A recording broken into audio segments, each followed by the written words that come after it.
Right now, we're learning some new details about how the Maine Democratic Party plans to choose a new U.S. Senate nominee. This comes, of course, as we just mentioned, within the last hour. Graham Platner sent his letter to the Secretary of State's office with the intent to drop out of the race. So now political reporter Jackie Mundry shows us what happens next.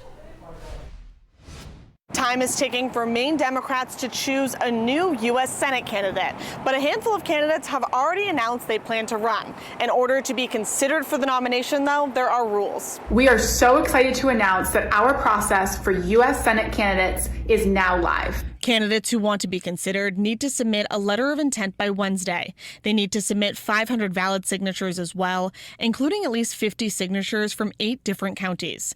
They also need to submit multiple written statements regarding their intentions and their vision for their campaign to continue the momentum and grassroots movement that is already happening in the state Democratic Party. The deadline for these candidates to submit is July 20th. As we reported, the delegates will be selected at the county level. All 16 county Democratic Party chairs met last night, and many of them have already scheduled county caucus meetings for next week.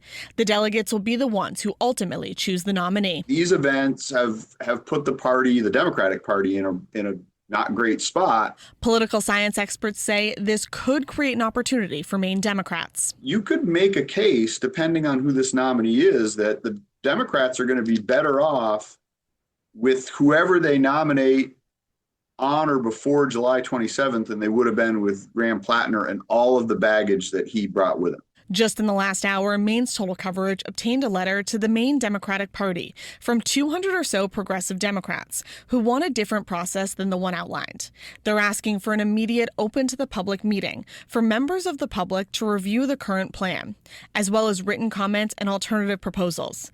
Then they want the state committee members to cast votes on nominating procedures publicly.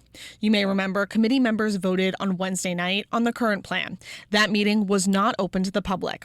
We believe rushing this process in a way that results in loss of trust would do far more damage to our collective goal than the time a genuine comment period requires, the letter says. The delegates are expected to meet for a 600-person convention the weekend of July 25th in Bangor. In Portland, I'm Jackie Mundry for Commitment 2026.